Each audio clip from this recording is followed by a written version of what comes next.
to speak very much in terms of questions, but we actually do want to make it a discussion.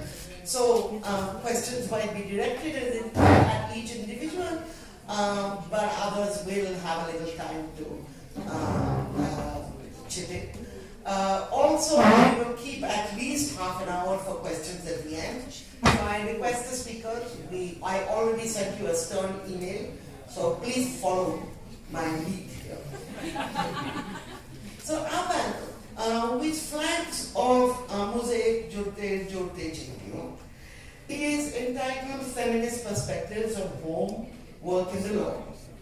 So I think it would make sense for me to begin to ask our panelists what each of them think is of, or maybe particularly their feminist perspective on these issues, on work, home and law.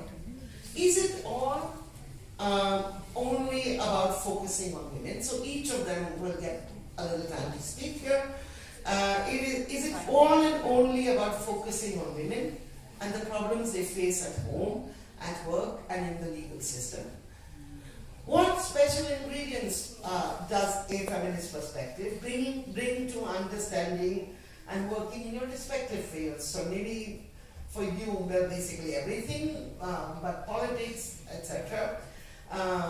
Jayati, if you could speak about the economy, and Vrinda about the criminal justice system. So Jayati, would you like to begin? Sure, thank you, and thank you for that amazing, again, overstated introduction, and I don't know how much of our time you have taken up in this. So now we'll keep it short. So yes, what I do want to say is that the critical thing about work is that most economists don't understand it. They don't actually even they haven't even recognized the correct definition of it.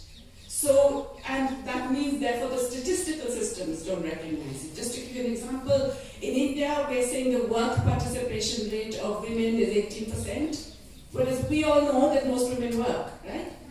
And in fact that survey, if you go and look at the details, they say, oh, there are these codes 91 and 92, engaged in household duties. And engaged in household duties plus, which is everything from collecting water and firewood to kitchen gardening to teaching children to you name it, all of that. But they are not workers.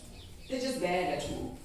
So this failure to recognize unpaid work, which is, it's very strong in India, but it is widespread across the economics profession, is absolutely crucial because it allows all our economic analysis, not just looking at employment, it allows all of it to pretend that this entire substratum doesn't exist.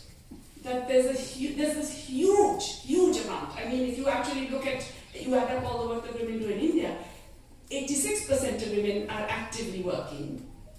And in fact, more women work than men. But we can ignore all of that because we have actually ensured that this unrecognized, unremunerated work becomes the substratum that you can just allow to happen. Now, we used to think of all this as gender blind. It's not gender blind. It's gender exploitative. It's not that they don't know. They know fully well. Because economic policy and capitalism and employers rely on this. They actually depend on this unpaid work, which we call social reproduction, whatever, but they depend on it because they can cut down on basic social spending, knowing that someone else is going to do the burden. They can do all kinds of other things, assuming that, okay, the market will not allow you access to this care, but someone at the home will deliver it for you. And essentially, this ability to use unpaid work is absolutely critical in understanding the dynamics of any economy and global capitalism. So we ignore it at that level. It's not just about women. It's very much about how that system relies on the unpaid labor of women and how the system realizes what many of us don't, but we're beginning to realize that why does this unpaid work keep getting done? How come the care economy keeps happening when it is so treated badly, if you like? Is because you care about those whom you care for. So you cannot withdraw it. Now, when you can't withdraw something, what does that mean? You can't go on strike. That's the ultimate weapon of the worker, right? That you don't have. So you lose all your bargaining power. continues exploitation. I could go on and on, but I won't. So I will stop at this point and come back to that.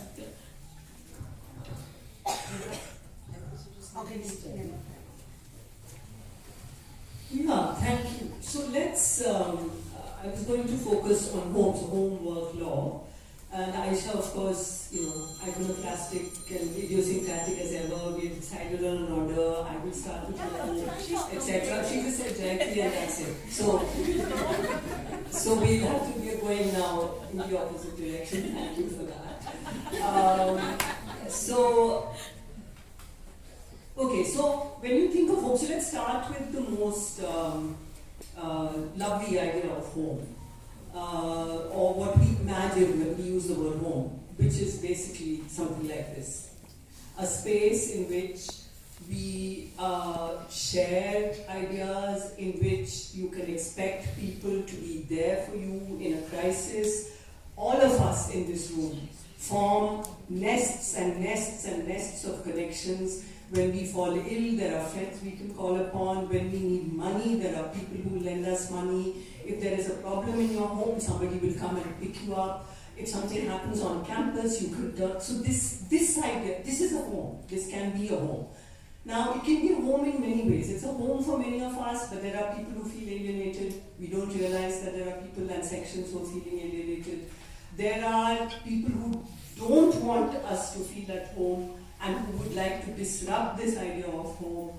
So there's an inside and outside, there's a hore baire all the time when you think about home. So it's actually quite appropriate that the film, one of the films will be hore baire art, right? So when you start with the idea of home in this way, which is a group of multiple connections, networks of people who are there for one another and love one another in different ways, without rules. There are no rules about, the rules are only about care and respect and dignity. The rules are only about respecting one another, and the rules are also about being open to being criticized by people who don't feel part of your home. And so your answer is not meant to be defensive. No, we're not like that. No, we have to, in an ideal home of the sort that I'm imagining, we should be able, what's happening to this? It's fine. We should be able to stop, take stock, reassess our privilege, and so on, right? So, starting with this idea of home, let's go to the actual home, the home inside, which is the home, which is the patriarchal, heterosexual, based on the patriarchal, heterosexual marriage, in which there is a very clear hierarchy of gender and age, and with gender trumping age. That is to say, the older sons will, the young sons will eventually have authority over the older mother, which is based on a very violent institution which we don't recognize as violent, which Jayati indicated, which is the sexual division of labor. It's violent because it constrains the lives of women to such an extent that if you walk into a classroom of 16-year-old boys and 12-year-old boys and 12-year-old girls, if you ask them what do you think you're going to be, the ambitions of those women are, those girls, those women are already restricted by what they know their life is going to be, which is limited by the heterosexual patriarchal marriage.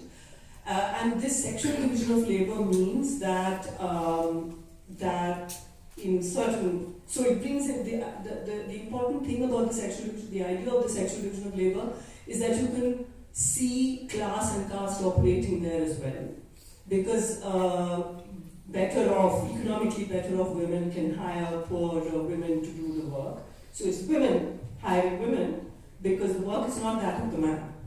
And if the poorer woman doesn't come, the woman, the employer has, the woman has to take on that responsibility. And of course it means the poorer women, the women of lower caste, the way in which household work operates, which kind of workers are allowed into what spaces in the home. So there is that violent, and it's violent even when it is most loving. In fact, when it is very loving, also the violence is implicit because there are rules about who you can love, what you can do, what is expected of you, and always, always, always, the horizon of the compulsory heterosexual marriage which awaits you. So that is the home in the inside. And the home in the world would be, let's say, a hostel. Where you come out of that home, you come into the hostel. Now, is the hostel private or public? And what happens is women's hostels in particular continually reproduce family norms. And they function like the most efficient family, even more so than your own family, because ultimately in your own family, it is possible you can throw a tantrum and make your father let you do something. But in a hostel there are rules, and the rules involve your being home at 6, etc. So you will notice something very interesting. In the current regime, in the past 4 or 5 or 6 years, university authorities are constantly contacting parents for disciplinary action. All over the country. Students protest, they call the parents. And fortunately, many parents say, but they're adults, they're doing what they do. Why are you calling us? Fortunately, there are some parents who do that. But I know right now in Delhi University, right now over the screening of the BBC documentary, the inquiry committee that has been set up to inquire into the screening of a documentary, which is widely available as we know, is going to call parents as well. I'm going to inquire into and tell them what's wrong. So this replication of the patriarchal home in the home outside, which is the hostel, is something we need to think about. And I just want to end this part with this very lovely way in which one of our research scholars from our center, Ayesha Kidwai, in her MPhil dissertation, talked about women's hostels as being a threshold. That's an interesting space, right? Because it's neither public nor private, both public and private. We could think more about that.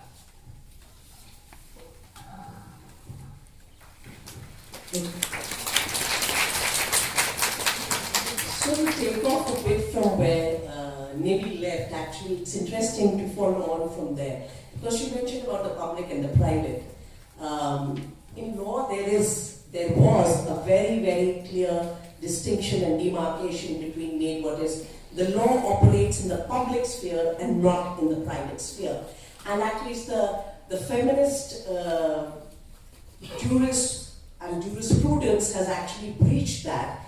And particularly criminal law, there's always been personal law in the private sphere, but in terms of criminal law, entering into the private sphere, which one former Delhi High Court judge very famously described as, it's like a bull in a china shop, because you have laws which are preventing violence within the family, within the marriage, within the home. And we know that now there are a slew of such laws, whether you have them relating to matrimonial home in the Indian Penal Code 498A, 304B, dowry-related cruelty, death, or you have the domestic violence law. So that breach, which law had to make, which otherwise law is not supposed to enter that place. Since India did inherit the Indian Penal Code from a colonial system where the home had a lord and master, etc., that conceptualization and that imagination continued in the criminal law, and it has actually been largely women's movements interventions which created or conceptualized the woman. I think and while we see the woman now clearly in different aspects of the criminal law and the criminal justice system, it's not as though there's been an overall change. And since the time of Professor Nautika Sarkar, for instance, there's been this ongoing conversation about engendering the law. For instance, throughout criminal law, there is a doctrine that is used, which is a legal standard that is used, which is called the reasonable man. Because how does the judge assess whether the conduct of, say, the accused, if the accused behaved in X ways or accused behaves in Y way, how does the court assess whether this could or could not happen? It's through a doctrine which is used globally called the doctrine of the reasonable man. And people like Dr. Nautika Sarkar, one of the early feminist law teachers we've had, raised the question about, but what about the reasonable woman?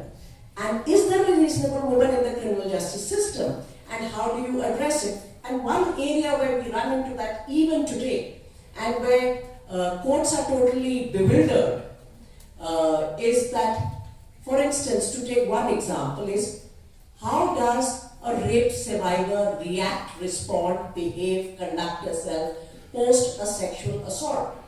It is beyond the comprehension and imagination of most judges, and therefore they fall back on stereotypes, rape myths, Bollywood masala, etc., and keep trying to impose them. So the criminal justice system actually did not conceptualize a woman to enter, and when it did, it was largely through the intervention, as I said, of women's movements, asking for changes and reforms in the law, where she was then seen as a victim. But then the victim also had to conduct herself in certain ways. She was not seen as a person who is entering the legal space. Presently, I think, because of a lot of conversation that has happened, and most of it has not been conducted by lawyers, thankfully, there is a decisive push to reimagine and to revisit this. So stereotypes, etc. You have a judgment of the Supreme Court by Justice Ravindra Bhatt, who has challenged and has actually written down commandments for judges what not to look for and what kind of stereotypes to avoid, because they're playing themselves out repeatedly in courts. I think Ayesha is getting a little anxious with time. No. But, when one looks at, just two more points I want to point out. So when I began practice in 1989, in the trial courts, there were perhaps 5 women criminal lawyers in this city. So you can imagine what was happening. I'm talking about criminal lawyers, not in other branches of law. There would be more even then. The fact that today there are many more, the fact that the interface with judges, with other lawyers, does lead to a huge change. And one can see that manifest itself. It's not as though things have improved or things have improved, but they've not necessarily changed. And it is a process that one is part of. But if one was to look at the criminal law and the criminal justice system as a concept, as a philosophy, any feminist understanding would collide with it. The criminal law and the criminal justice system is premised fundamentally on power of the state. And it is about the state then regulating, controlling, for instance, deciding what is an offense. While certain offenses have been codified, the huge change made in sexual laws post-Nirbhaya, in which many students included were from JNU were taking a leading role, Jayati drew our attention to sexual exploitation, etc., within the home and the family and the labor, which is not recognized in economic terms.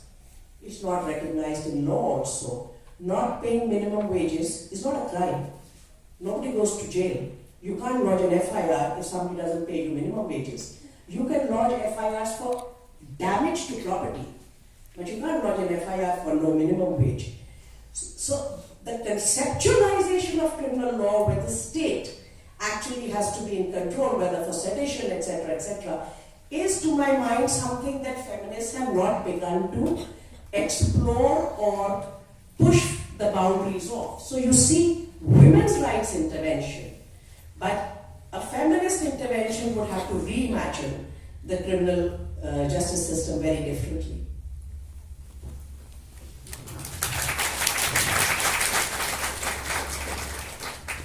So since I think, I don't know whether the picture that Vrinda posts is actually exactly hopeful, but it is not hopeless.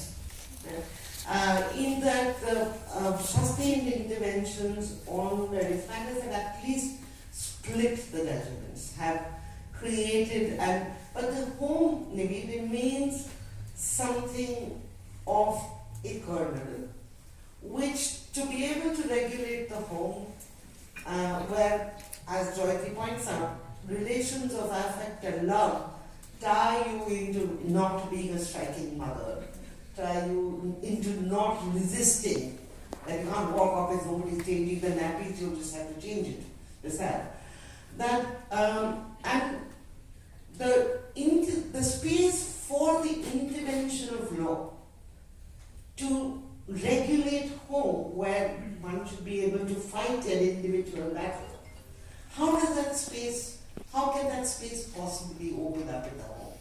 That is, in the space where the law will continue to not have to intervene.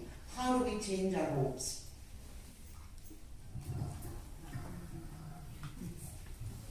Well, I wouldn't want that. I wouldn't, and I think many feminists would correctly not be comfortable with the law regulating the home, because the law is an instrument which is a blunt instrument, and very fine lawyers can work on it, but usually when there's a law, it's a blunt instrument. And I believe that many feminists have recognized, so some of you may be familiar with Graham Gibson, J.K. Graham Gibson, the two feminist writers who wrote under one name. They hyphenated their surnames and they wrote as J.K. Graham Gibson. One of them passed away a few years ago. But J.K. Graham Gibson, writing about capitalism, but they use feminism as an analogy where without a revolution, without a one-moment transformation, there have been such granular day-to-day changes that, for example, Vrinda said when she started there were so many lawyers, women lawyers, and now there are many more. All of us have come from homes where we have seen, and especially if you've reached the university, you've come from homes where you've seen the growing and the changes to the patriarchal rules of the home. So I believe that the home will be transformed from inside, from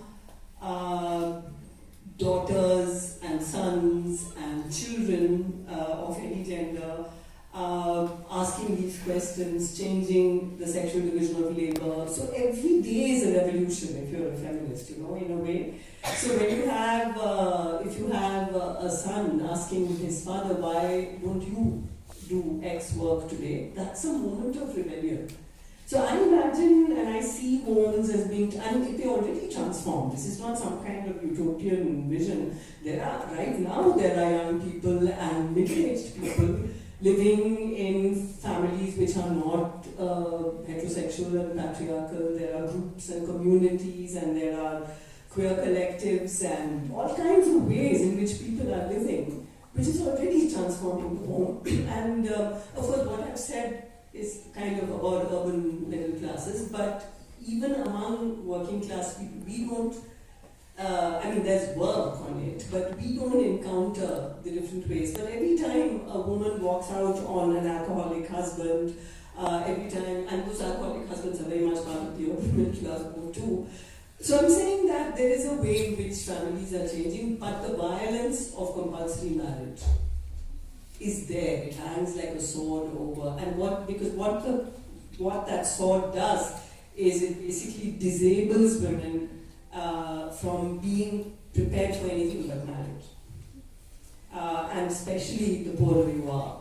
So they will work, they will be employed, they will be wage labor, but they have to be married, and then they're stuck. So I think there's something about, we have to confront marriage, and the only way I can think of the law helping is by a ban on marriage. See what happens. What if you're not ever allowed to marry off your children? It's a nice fantasy to do that. It's interesting. She says that at a time when there are petitions in the Supreme Court for same-sex marriage to be recognized. So it's a complicated space. Yeah, so I was reminded, maybe when you're saying that things are changing and they will begin in the home, I think Vrinda's idea of the threshold is actually quite right. It's not just inside the home. It cannot happen just inside the home. You will only have the guts to do something inside the home if there are other things happening around you. And that's also true of, marriage. The weirdness of marriage is the persistence. I agree with you. But but I think that the persistence of marriage is not necessarily something that is only patriarchally driven. As she said, right? At the moment I'm teaching in the US, and everybody who's gay or lesbian, everybody wants to be married. So there is something about that, notion of permanence or whatever. And of course they're not permanent, but the point is that you think for a while. So whatever it is, there's something in that. I have to get that, okay, sorry to be so crudely economic and deterministic, but ultimately it's the division of labor that sucks, right? That's really the critical thing, and the point is that marriages are determined based on that division of labor. And let me just remind all of us, because we keep forgetting it, it's not biological. The only thing you have to do as a woman is get pregnant, have a baby. And breastfeed for a while. Even that, by the way, historically has been outsourced, right? Now you can outsource even having the baby. So let's remember that that's it. Everything else can be shared, can be done by others. And the fact that it's not, and that women end up persisting and thinking that that's basically our job, that's the thing that has to be changed. And that, of course, drives everything else, right? So, yeah, I think it is certainly marriage, the way it's dealt with, but marriage is part of a broader structure that is all about the control of women's labor, yeah? Reproductive and other labor. So, any kind of feminist history or looking back at the past finds these moments either in writings or in people's lives of insurrections. So that the state that we live in is one which is always never a certainty in the favor of marriage. It is, I think, a particular fact of the effect of the last 2 or 3 centuries that the state has to respond to some questions that insurrections that the women are there. And since we have a vast majority of people whose lives have not changed. And there are these little bubbles of insurrection. Does that make you feel that it's okay for the state to make laws on what is the role of the state? Because I think I agree with Nivedita that the state is over-deterministic. And it can intrude in every aspect of your life. We see what it can do. For example, the triple talaq that has been passed that enables a woman to bans an illegal practice, a practice illegal, but then creates a situation in which Muslim men and Muslim women are being asked to incarcerate Muslim men. And not only them, anybody can make a complaint. So that there is like a long arm of the law. So how do we then deal with this conundrum? What is the welfare state? So is the fact that work is unpaid?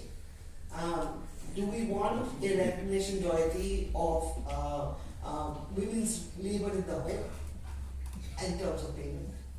And is of that, do we want then the fact that there has to be, we do not want laws that will allow the state to go deep into the home, taking Mary's point in mind. So I both of you, so with that first. Okay, so this is Nivi and my favorite conversation which we've been having for last 2.5 decades. Neither of us have shifted our position. We're very persuasive, surely. Okay, so see, what does law do in a society and country like ours, where there is Kap Panchayat, there is caste, there is religion of all hues? It also sets a normative standard. The normative standard is not set in the family of what should be achieved. It's not as though any of us, at least I did, learn equality or respect for others in our families. These things we have to actually acquire outside our homes. So this is not part of our culture. So what is the norm? Who sets the normative standard? In our system, the law assumes that role. Why is beating your wife wrong? It wasn't wrong some decades, century ago. You only had to have a certain measure of the stick under English law. Secondly, if it's not as though I disagree that law is a blunt weapon or that the law will inherently be partisan towards those who are more powerful within the system.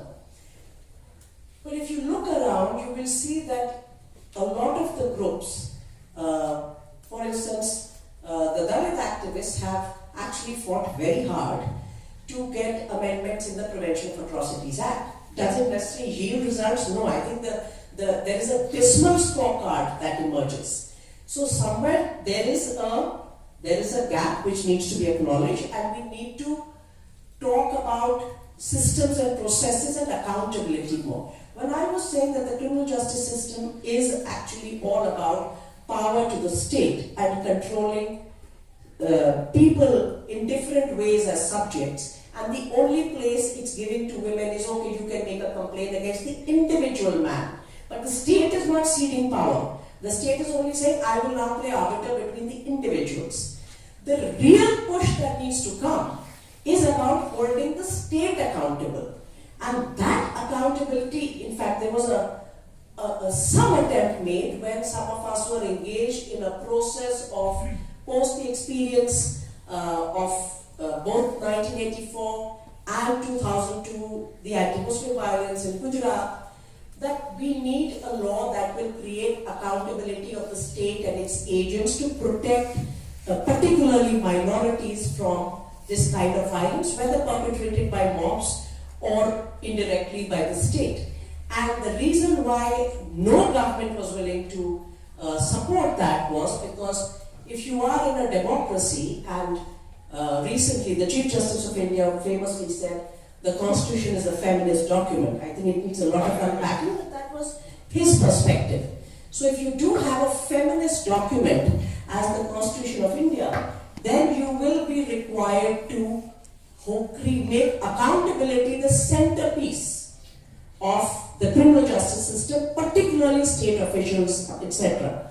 So that is really where we are struggling, and I think that's the part that we need to, when this government, for instance, famously says all colonial hangovers, laws, policies have to be shed. It's a very good thing. So what is the colonial hangover? It's the legal immunities given to people who today run the state. Let me give you a very small example. You cannot actually prosecute a public servant without getting permission, even if they murder, without getting permission from the state, from that very government. When the Constitution of India comes in, when we become independent, the only thing they change is they replace servants of the crown with public servants in the Indian Penal Code, but the legal immunities and privilege remain unchallenged. So that is the colonial past that we need to shed and create accountability mechanisms, because I do believe that given the stratification of our society and the kind of, we are not going to be able to negotiate and navigate this without external assistance, and to my mind, a democratic state is meant precisely to do this, and it has to intervene, and that's the gap and the negotiation, not that it's happening anytime soon. I want to ask you something. Sure. Which is that, I don't know whether this is the kind of thing Nivi also asks you, your 2.5 decade thing, but so you're right, that you need that law. I will remind you that according to the latest survey, 69% of women think that a husband is justified in beating the wife if she doesn't cook properly and all that, right? But yeah, so in Assam now, all these people are being rounded up because they married girls who were below the legal age, right? Under POCSO. Of course, people are also mentioning that you should have been doing this for people in Gujarat as well who married, when they were children. But so I'm just saying that there is a weaponization for sure. But I'm just saying that kind of intervention, it can be misused so readily and so easily. So what's the way in which you kind of balance that? The weaponization of law that you see in the triple talaq, which incidentally is the triple talaq was struck down by the court, not by any government, no matter what they say.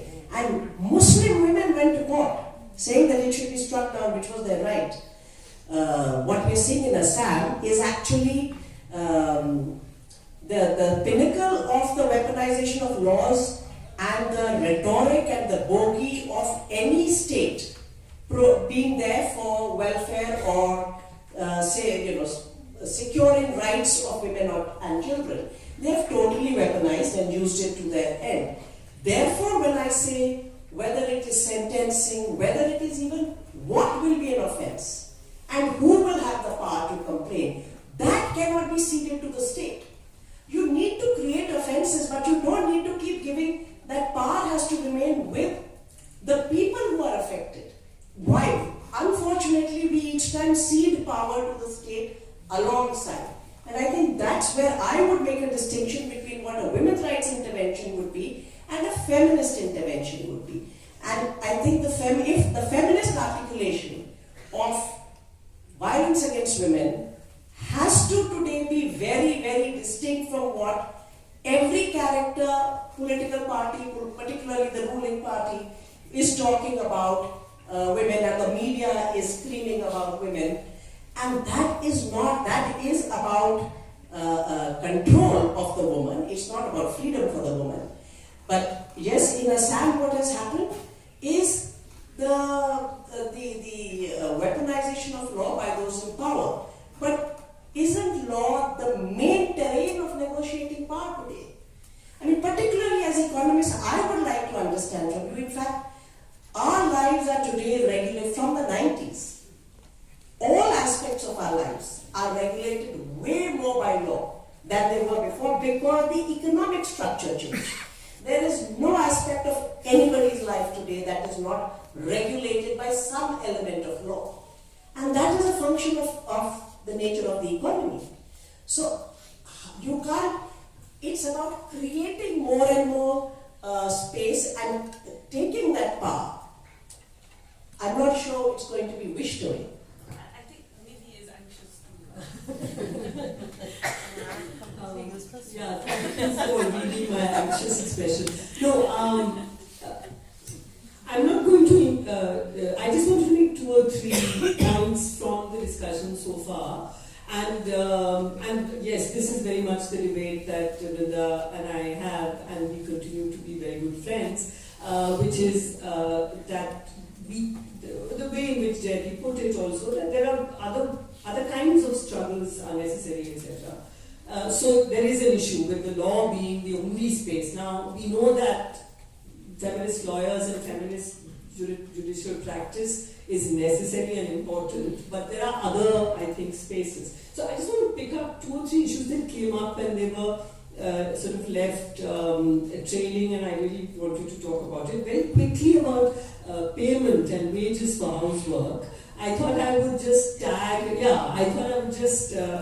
alert us all to that this is a debate of kind of the 70s, 80s in Western feminism, and it's not an idea that feminists eventually espoused, because the question becomes who pays the wages? Does the husband pay the wages? And if so, then the husband is your employer.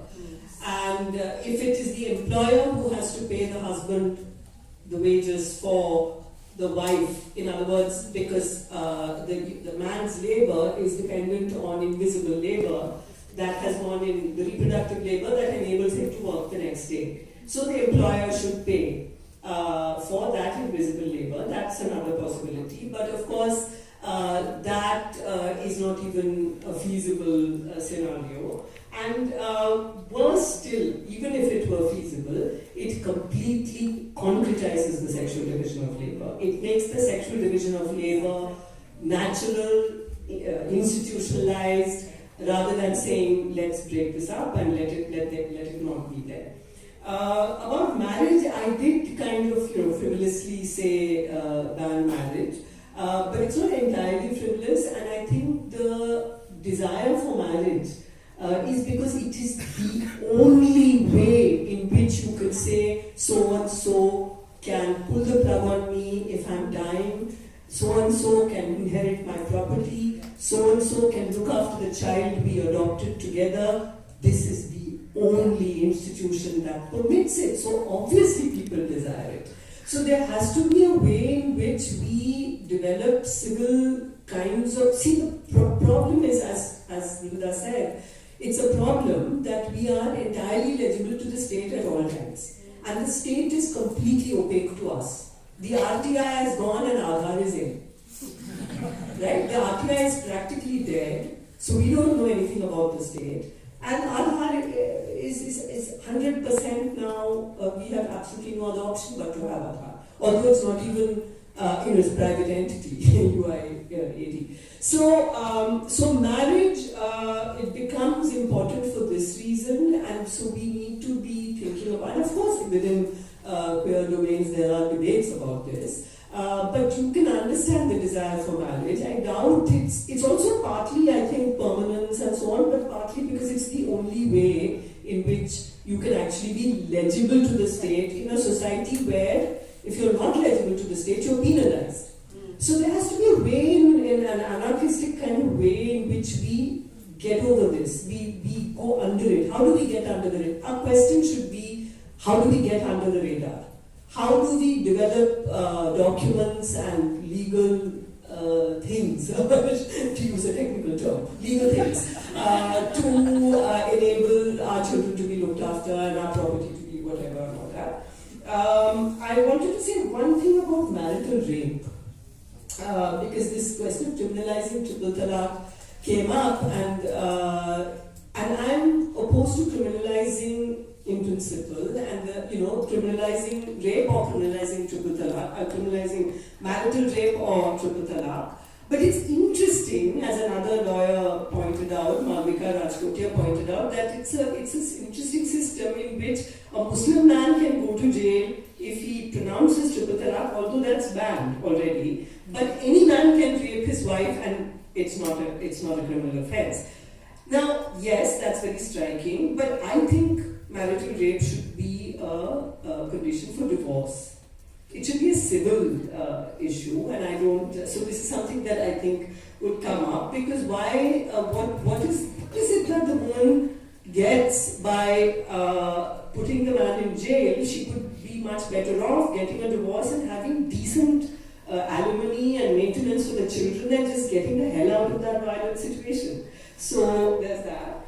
And finally, just about age of marriage, this business about POXO, and I think all of us, all feminists, have been very troubled by the continuous raising of the age of consent, because it sounds very progressive, but effectively it means that consensual sex is called rape if you are even 17 and so on. And there have been interesting and important studies of rape cases in the Delhi High Court, for example, by a journalist, Rukmini, I think, where she found that 75% of them, or a very large percentage, were actually situations of consensual sex between young people, which parents went to court to. So, it's the long arm of that patriarchal, heterosexual, violent family home that is just creeping into every space. And I think we have to think of going under the radar rather than more criminalized. So this is not out of my control. Okay. No, I have to say two things. So actually you have the Protection of Women from Domestic Violence Act, where women are going if there is sexual abuse, and the law recognizes sexual abuse by husband also. So yes, I think marital rape requires discussion, and we may actually agree on that. So I'm not sure we need to go under the radar. I would start doing things, dismantling the radar rather than going under the radar. Okay, very quickly before Ayesha bashes us up. So on the issue of payment for housework, I mean, it's a very stupid idea, as Nivi has already emphasized, and for many, many different reasons. But what do you do then about unpaid care work in particular? So feminist economists have basically argued for what is called the 5 R's, okay? You recognize it, first of all. That is to say, how do you figure out how much is being done? You do time use surveys. And this is even one of the things the Secretary General has agreed to, that you get every country to do regular time use surveys, so you know how much is paid work, how much is unpaid work, how much is social, relational, and leisure time. Second, you, having recognized it, you try and reduce as much as possible. So you reduce the things which are unnecessary unpaid work, whether it is through recognition or through providing amenities, access to water, access to fuel, etc., you try and reduce. Third, you redistribute. You don't have to keep all of it in the home. So you redistribute between the home, the state, the private provider, the cooperatives, the community, and you redistribute within the home. tougher call, we all know that, but as much as possible you try and redistribute. Fourth, you reward the ones who are doing the paid care work, because one of the things about unpaid care work is that paid care workers therefore get massively underpaid. Because everyone thinks anyway it's done for free. Why do you want to pay an ASHA? Why do you want to pay an Anganwadi worker? Why do they deserve a minimum wage? So reward the care workers as much as they are necessary for society. Value their work and reward them. And finally represent them, give them a voice in the policies that affect them, including unpaid workers.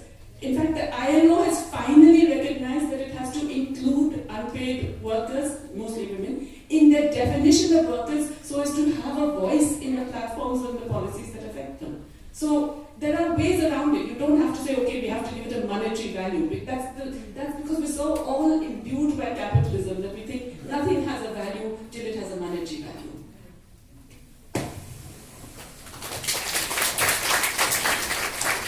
So this unfortunately has to be the last question I asked. Let me assure you that I sent all these ladies my 5 questions and I've actually never even managed to ask one of them. And I've been falsely accused, but this is what happens in others. So I think the last question I want to ask is about us, men and women here, because one question you didn't answer, but you all did indirectly answer it, which was that feminism, a feminist take is not all about women. It's about the system. And speaking about the undocumented, the unrecognized, the unpaid, we speak of them as people, based on that radical idea that women are people too. But so I want to turn my final question. I want to talk about us being here in the university. And I think on this matter there is agreement, while there might not be agreement on them, that the protections that we've had in the university were hard fought. They were not regulated by law, but law was enabling. And I would like to definitely, I think there are many faculty in the room, so we will all remember the time when there was our gender sensitization committee against sexual harassment.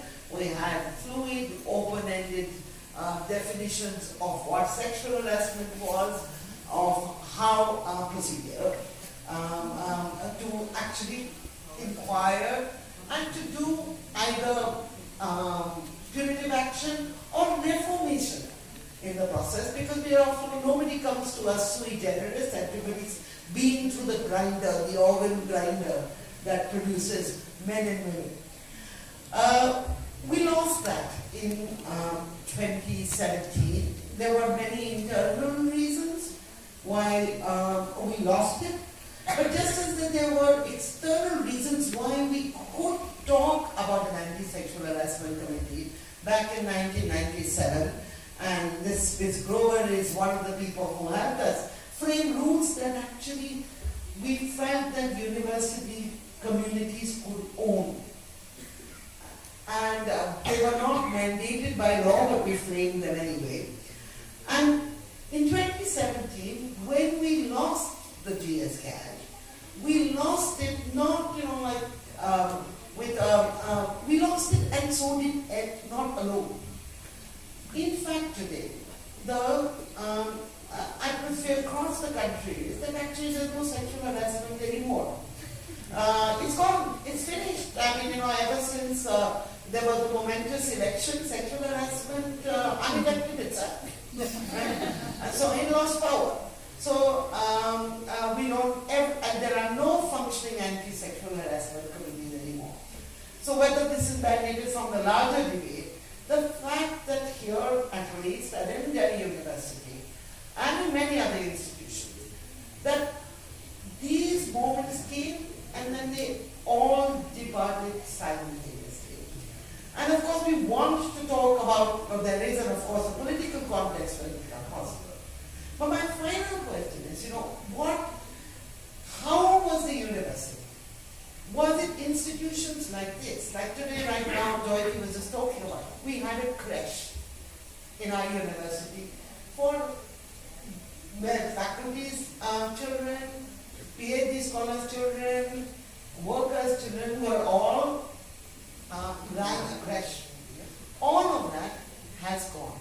So is this moment that we are in 2017, what does a university do? What is the point of the discussion we are having? What is, when we are faced with external and internal challenges like this? So, very briefly, in 3 minutes each, is it as bleak and hopeless? 2, it's not about getting those institutions back or whatever. I think that would be too long a discussion. But what does a university do right now?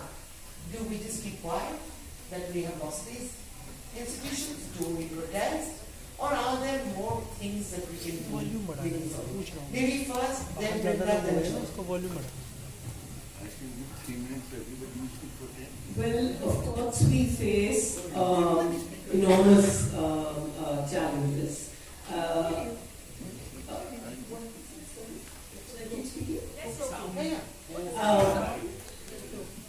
Okay, so we do face enormous challenges, and the biggest weapon against the university system is the new education policy, the national education policy, which is determined to end that.